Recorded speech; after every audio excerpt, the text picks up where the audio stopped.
Belle's OT Corner. Today we are going to dive into season 3.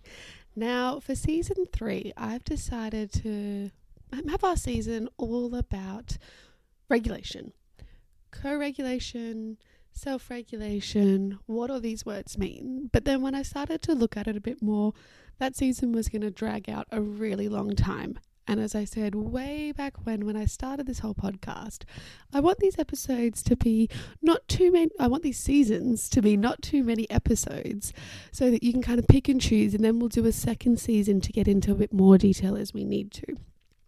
And so I've decided that this season is actually going to be definitely still regulation skills, but we're going to focus slightly more on early years regulation. So kind of how those building blocks of regulation come to be, what they look like, what they are, and how we can support that basis of regulation. And then I'll do a later season where we look at regulation skills in teenagers and regulation skills in older children, and how we can support those different challenges where they've already got some of the skills, but we then need to learn that kind of next level of regulation as we start to move into the adult world, where there's just so many more challenges that we get to face. But for this season, we're going to really focus on more of that kind of early years space around regulation and what that looks like, which is super exciting. And so my plan for this season in terms of episodes, and you guys know I make a plan and then things change and we deviate from the plan, but the rough plan, so you guys have an idea of where we're going, is we'll do episodes on what is regulation and co-regulation. What do these words mean? We're going to look at behaviour from an OT lens. So if I have a child that's coming in and on the referral, it might say we're having difficulties with behaviour, from an OT perspective, how we can help and what we might look at and what that behaviour might mean to us. We're going to look at supporting regulation through big emotions. So supporting our kiddies when they have these really big emotions, and how we can help them through those emotions and build their regulation skills so that they can start to move towards that idea of self-regulation. We're going to look at how we can support regulation skills and what these are. And there's so many, and it's quite a big topic, and so we'll dig into that one in a little bit, but that will be an episode where we go through is, okay, so what are these skills? What do they look like? Yes, there is some mindfulness in there. There is some sensory strategies in there. There is some emotion skills in there. It's a lot. It's a chunky one, but that way you guys can have some really nice strategies and have that really broad understanding of all the different components that our brain has to do to be able to achieve this idea of self-regulation. And then we're also going to look at regulation skills around supporting challenging activities. So not when we've had that big frustration or that big emotion, but actually when we know there's going to be something that's going to be tricky, there's an occupation that's going to be a challenge, how we can use those regulation skills preemptively to help ourselves get through that challenge. And you notice some of this starts to sound a little bit similar to the sensory season that we did, where we talked about putting in the right sensory supports to allow us to persist through the challenging activity. It's very, very similar, and we'll get into why in a little bit. But that's the general plan for this season, is we'll go through kind of all the different parts of regulation, what they all mean, and then from that early years perspective, how we can build in some of those skills, how we can help the development of an independence within some of this self-regulation areas. So when we look at regulation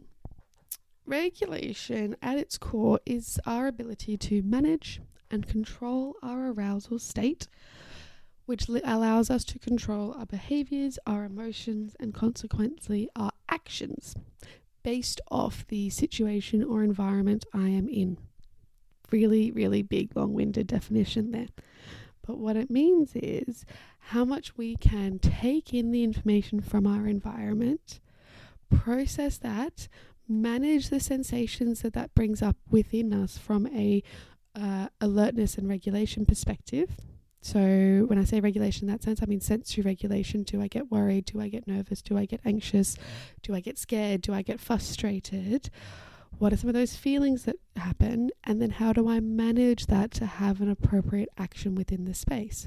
Or when I feel something, even if I maybe don't know why I'm feeling that, how am I then going to turn that into an action that's then going to either deal with that sensation or allow me to seek help when I need it. So it's this idea of this constant maintenance of how our body is feeling based on everything our brain is taking in, and then we can turn that into the so what of what am I going to do. And sometimes that what am I going to do may look like behaviors. Sometimes that what am I going to do may look like withdrawal. We can see it in lots of different ways. And when we have some strategies that may be ineffective or maybe don't actually work to address the problem or the reason why I'm having this feeling, this is when our children might need more help, or when we can then lead to bigger emotions and meltdowns and withdrawal from situations. So it's quite a big idea in terms of our brain is taking on all of this information. We have the sensory components that our brain is taking in, and if you're not sure on those, jump back into season 1, that what is sensory processing episode, and it will give you a lot of information around how much our brain is processing from a sensory perspective. We then have the cognitive demands. So this is everything from me being able to listen to someone, mum, dad, teacher, friend, whoever it might be, understand what they're telling me, understand what that means, and understand what that means I then have to do. I have the cognition to understand what is expected of me, and it's not at a level that's too challenging for me to be able to do. Then our brain is processing the social demands of the environment that we're in. What is socially acceptable? Because the rules within a house are different to the rules at school, are different to the rules at the park, are different to the rules on the road. So where am I, and what does that mean in terms of some of those unwritten rules of what is expected of me? Or if I'm playing with my peers, am I playing with my peers and I'm the leader of this play situation? Or am I playing with peers and they're the leader and so I need to follow what they're doing? So we have all these social demands that our brain is then processing in the background as well. And then for children, we have kind of the play and learning side of space. Now, this does fold into that social and cognitive as well, but I just wanted to have it as its own little one because it's really important to think about within school, where we have kids where we want them to be learning. We need them to be in a state where they are ready to engage in that learning. Same with play and either playing by themselves and doing that learning by themselves within play and exploring different toys and exploring cause and effect and creating these wonderful imagination stories, or play with peers where we're having more of that social element. There's a lot of thinking that goes on and problem solving that goes on to be able to persist within that play side of things. So just to recap, at any point in time, our brain is processing our sensory world. We have cognitive demands, we have social demands, and we have demands of learning and playing for children in particular. Adults, we learn and play a little bit, but not nearly as much as children learn and play. They're doing it all day, every day. So we have all of these different things that our brain is having to process at any one time. So what does this mean in terms of our regulation? Well, our regulation is the capacity for our brain to take in all that information and therefore manage its arousal state. Now, arousal state, and what I mean by arousal state is essentially how alert our body is. So if you think of first thing in the morning when you're sleepy and ready for, and it's just a really tough morning and you're just feeling really slow, your arousal rate's pretty low. You're in that kind of waking up stage. And then we can have times where we're a little bit anxious and we've got that butterflies in our tummies, or we're just got sweaty hands and we're feeling a bit off and, we're a little bit heightened. And then if you've ever been truly, truly scared or truly, truly stressed and you're in that really heightened space, that fight, flight, freeze response where you are adrenaline's pumping and you're super stressed. And so you can see it as a bit of a continuum of how alert is my body to respond to whatever the perceived threat or not threat might be. So different environments will lead us to have different levels of arousal, and this will be very dependent upon the individual and what their preferences are and what their sensory preferences are, what their capacity is from a cognition perspective, and what their capacity is from a social perspective as well. So if you think back to some of those earlier ones, which of those areas are tricky for the child will impact upon which environments they find more tricky, and therefore may enter into a higher arousal than you or I, or than a peer. We also have this idea of a just right arousal level, and this is where I'm feeling ready to tackle a challenge. I'm not already on edge. I'm not so on edge I can't even think anymore. I'm actually ready to tackle something, and I'm ready to focus, and I'm ready to do. And so regulation is all about helping us through the ebbs and flows as we go through different emotions, different experiences throughout the day, to help us when we need to get back to that just right arousal level, to be able to then engage in whatever the occupation is that the child is trying to do or wants to do. So when we think back to kind of what this regulation idea is now, and that bigger explanation I gave earlier, it's our capacity and our ability to manage and control our arousal state based off all the information that our brain is receiving from that sensory, cognitive, social, learning, play perspectives, that then allows me to recognize my emotions and choose my behaviors and my actions accordingly. Big. Now, the little tidbit I'm going to jump in here is we then have these ideas of self-regulation and what we call co-regulation. And we're not going to go into these too much today because this is just the intro episode to give you a bit of an idea of what's to come. But in essence, self-regulation is when an individual can regulate their emotions independently at its crux. Co-regulation is when we use somebody else and you're helping me regulate. Now, the fun bit about self-regulation is it requires our prefrontal cortex. And our prefrontal cortex is always developing when we are a child. In fact, it develops well into our 20s. And so when I see goals around a child will be able to self-regulate, I think it's a nice goal, but I think it needs to be within reasons. Because if they don't have the part of their brain that they need, if that part of their brain hasn't developed yet because it doesn't develop until they're older, well then we can't expect them to be able to self-regulate all the time. Now there might be some bits of self-regulation skills they can start to develop. They might be able to self-regulate through some smaller emotions. But when we think of true self-regulation, the part of our brain, which is the prefrontal cortex, finishes developing and maturing in our mid to late 20s, and that is slightly different in males and females as well. And so just keep that in the back of your mind when you start to think about what we expect of children from a regulation perspective, and making sure that we have the right supports around these kids. Because even though the part of our brain develops in the mid to late 20s, I know many adults that still have difficulties with self-regulation. And so it has definitely become a bit of a buzzword in the past couple of years, which I think is great. I think it's really good that we're starting to acknowledge that we can help kids through these regulation strategies. We can help them to build some of these skills, to build a bit of independence.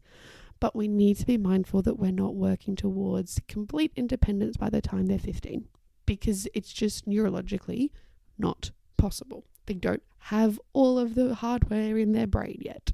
Their brain is not finished developing. And so I'll come back to this a couple of times throughout this season, but it's just to be aware that there is always a limit in terms of when we're working with children, how much we expect them to be able to do independently from a regulation perspective. So, what are our kind of building blocks of regulation? How does our regulation kind of come together? So if you think of like regulation as an umbrella, under this umbrella we have our sensory regulation. So how can I meet and manage my sensory needs? We have our emotional regulation. And this ties in a little bit to sensory because we need to recognize those emotions. And so that does link into kind of our interoception. And if you haven't listened to the interoception episode, jump back and have a listen because it will make a bit more sense. But then once we've noticed this feeling, can I label it and can I make a choice in terms of, am I going to stay feeling like this or am I going to do something to change how I am feeling? And then we have our cognitive regulation. And so this comes into that kind of problem solving persistence. So if I have a challenge, do I have the cognitive skills to know that I can keep trying, to try something different, to come up with a different idea? For example, at a really, really young level, it might be that if I pick up little nesting cups and someone show me that I can nest them together, but if it's not fitting exactly right because maybe I'm holding it in a way that my fingers are blocking it from going in, can I keep going to put it in a different way, or will I just throw it? And then as we get older, if you think within the classroom, if I had difficulties following the instructions, can I problem solve to ask the teacher for help so that I can then keep going? Because if I don't have those problem solving skills and I don't have that confidence within that cognitive regulation side of things, well, then I'm going to get frustrated, and then my emotional regulation is going to throw out, and then maybe I'll be on edge a bit more, and so I might be more heightened to notice different sensory inputs, and that's when we can then see the whole thing start to crumble and fall apart. And that's when we can see some regulation difficulties. But I want you to think about it as this idea if we've got the sensory regulation component, and it's definitely a component within our regulation. We have our emotional regulation component, our ability to label and understand our emotions and then do something about it, make those action plans about it. And then we have our cognitive regulation. This is where we build our skills in terms of persistence, problem solving, asking for help. All of those strategies fall under here. And so that's kind of our umbrella of what regulation is. Now, as we think of a baby, for example, and what this sort of progression looks like for a child, initially, regulation is just, I am fussing, something is wrong, and I don't know what's wrong, something in my body. Like if you think of, a 1-year-old or less than 1-year-old, for example, they start crying, and it's up to the parents to guess, why are they fussing? Why are they crying? And they tend to have different cries of, oh, I'm just a bit unsettled, to, no, this is a serious cry. I need serious help. I'm in pain. And so it's very, very initial. The child goes, something is wrong. So my response is to cry. And then I get help and my problem is fixed. And this is where us regulation starts to develop, and this is what we call co-regulation. I am using somebody else to help problem solve my situation so that I can feel calm and safe again. I am noticing from them how they're feeling so I can judge if this is a big problem or a little problem. You might see a baby or a toddler that starts to fuss, but as soon as mum, dad, teacher, whomever goes, oh, it's okay, ready, we're going to do this and this and this, they go, oh, it's okay, it's not a big problem. But if mum or dad go, oh my goodness, what are we going to do? Are you okay? Are you okay? Then all of a sudden the child goes, whoa, this is a really big problem. I need to, really start crying and really be quite stressed here because I'm picking up from those around me how much of a problem this is because I don't know yet. This is our co-regulation. Co-regulation then helps us build the skills to start to move into some self-regulation. And it's kind of that really important building block. It helps us build different attachment and trust. It helps us develop our emotional awareness from a very, very young age. It can really help with improving and building relationships between child and caregivers and child and parents. So it has this huge ongoing impact. But it's all about this idea of parents consistently modeling and teaching self-regulation strategies over time and helping children through this regulation process is what our co-regulation is. Because as we said before, they don't have all the hardware in their brain yet, so they can't do it by themselves yet. We'll get them there. But when they're little, they need help to navigate the world around us. And when I say little, teenagers are included in this. It just looks different. So that's kind of the building blocks of what our regulation is and what those components of regulation are, and how we kind of move from co-regulation into co-regulation with self-regulation, and then into more of the self-regulation with less of the co-regulation required. It's kind of this, they go together always. And it's always this idea of building that trust so the child can seek help when they need it, but starting to build the skills so they can be confident to start to manage some of those emotions themselves. Well, it's sort of short and sweet, 20 minutes, not too bad. That is our intro episode into what's going to be coming for this regulation in early years season. So I can't wait to dive into it. Next time, we're going to be diving a little bit more into this kind of co-regulation side of things, what it is, what that means, and what are some strategies that we can do to help support co-regulation. And then we'll go a bit more into regulation after that. But I hope you all have a lovely, lovely week. Can't wait to chat soon, and I cannot wait to dive into this season. I'm super excited about it. Chat soon, guys. Bye.